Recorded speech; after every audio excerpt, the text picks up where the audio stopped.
In this video, I'm going to show you how to build a Firewood storage console with some storage for matches, lighters, and other fire starter.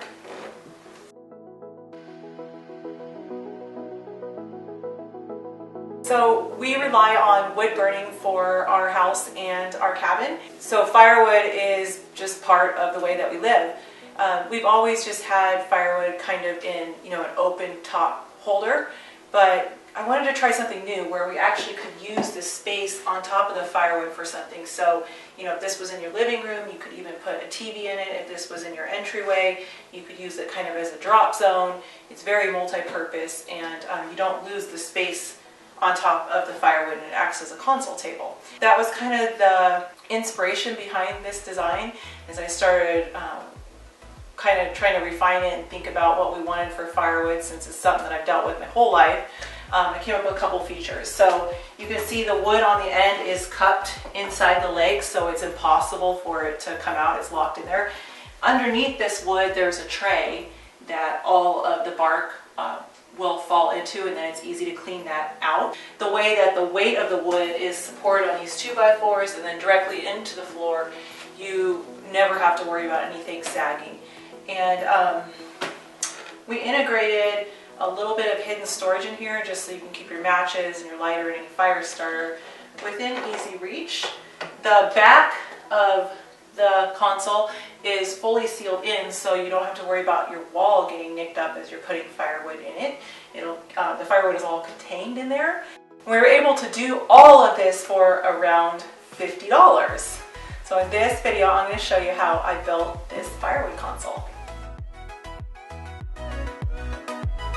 For this project, I am just going to use some 2x4s for the basic structural framing. Then the legs are going to be 1x4s, and I'm going to use 3/8 inch plywood on the bottom and the back, and then the top I'm going to use 1x boards.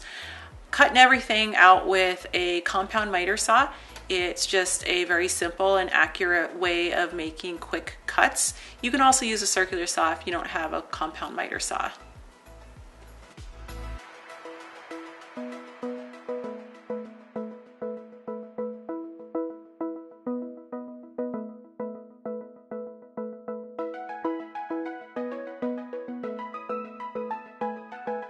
All right, there's all my boards cut out, and now I'm going to start cutting that plywood down.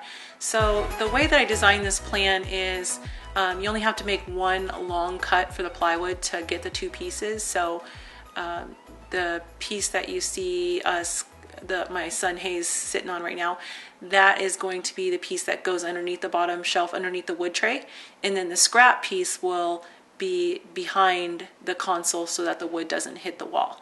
So what we got here is just some foam on the floor, and I've had this same piece of foam for at least 5 years, maybe 10 years.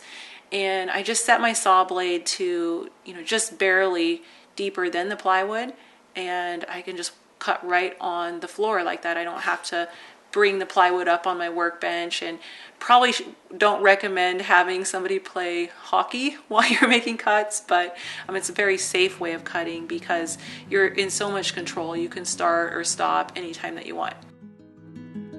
Now I'm going to start assembly. So this is the bottom tray, and actually there's a bottom and a top tray. They're identical. I got smarters, pre-start my screws, and here's the second tray.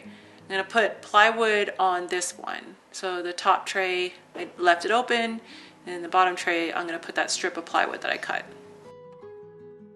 So there was actually a little scrap piece of that plywood strip, and I'll show you where it goes later. The way that the weight on this bottom tray goes is the plywood's going to be sitting right on the floor. So I'm just going to use nails to attach it. There was really no reason support-wise that it needs anything else, and glue, of course. So got, I think, 1-inch nails in there, and just nailing all the way around about every 8 inches.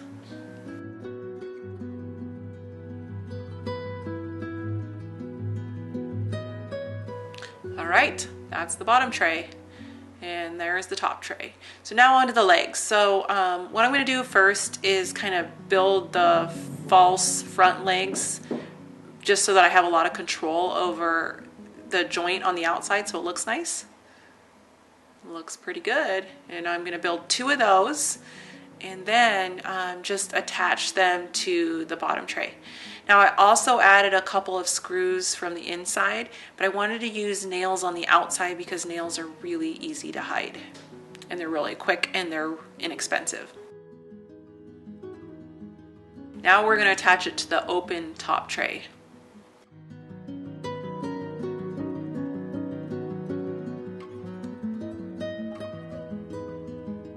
So we put some glue in there, and then the same thing as with the bottom tray, just set it in place and nail the heck out of it.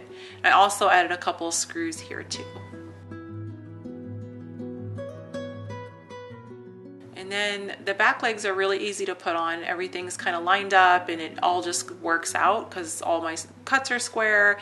I'm using pretty good lumber, so that's important. Make sure you're using good lumber, and then take your time and make sure everything lines up. Really starting to come together here.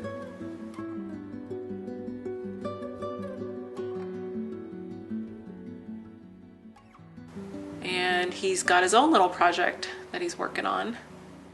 All right, now the back. So the back is just that leftover scrap piece. I didn't have to make another rip cut, but I did cut it down in overall length so it fits just right. So one tip is maybe make it a little bit shy of the outside edges, so from the front or the sides you can't see that plywood edge. And I know this is a firewood box, it's gonna, you know, get pretty beat up and it's not fine furniture, so I'm not too concerned about it, but you know, whenever you can, it's the little things that will make your furniture that much nicer.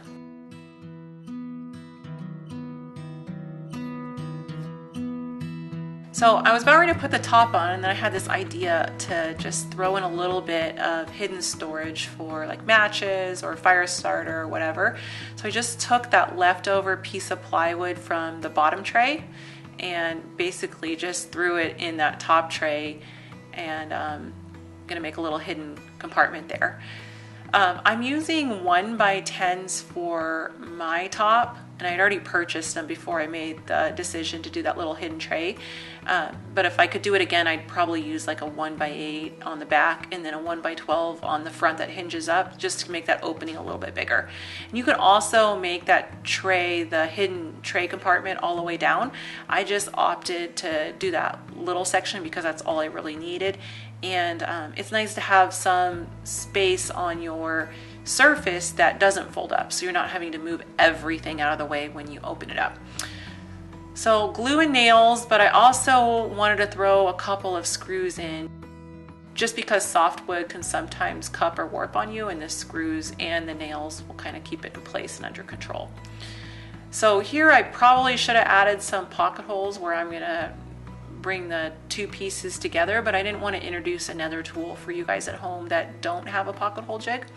So if you're at all worried about that middle area where the 2 1x10s join up, what you can do is throw in some like 2x4s underneath and then screw both boards to it, and that'll do the trick. And again, screws on the tabletop.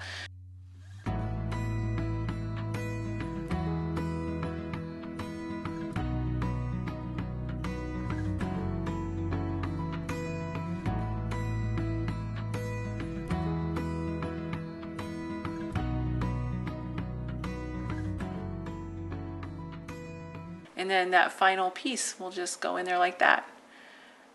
All right, so now time to get it all ready for the finish. So gave it a good sanding with, I think I started with 80 grit because some of these boards were pretty rough. And then I went up to 120. I'm painting it, so I don't want to go too fine because I want the paint to actually stick. So I think I stopped at a 120.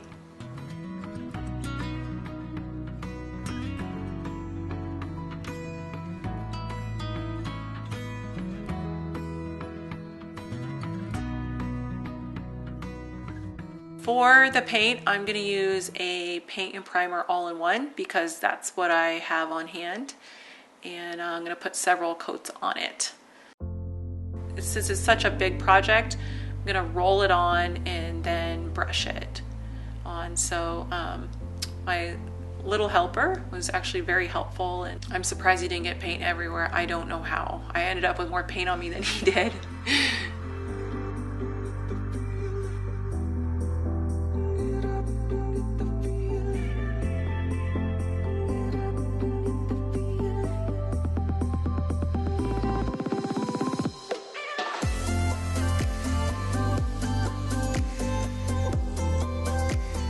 And then we hinge that last piece on and it's all done. Time to load it up with some wood. All right guys, that's it for this week's project, a firewood console. So if you build it, please share, because I love seeing how you modify it, what color you painted it, all those fun details. You already know that the free plans are available through a link directly below, so click on over and download those and get building. Thank you so much for watching this week. We'll see you next Monday.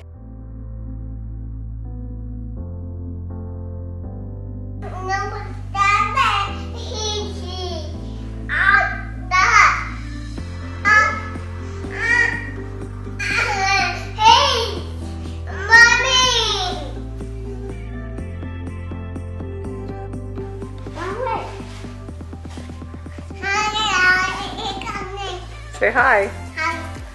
Say thank you. Say thank you. Thank you.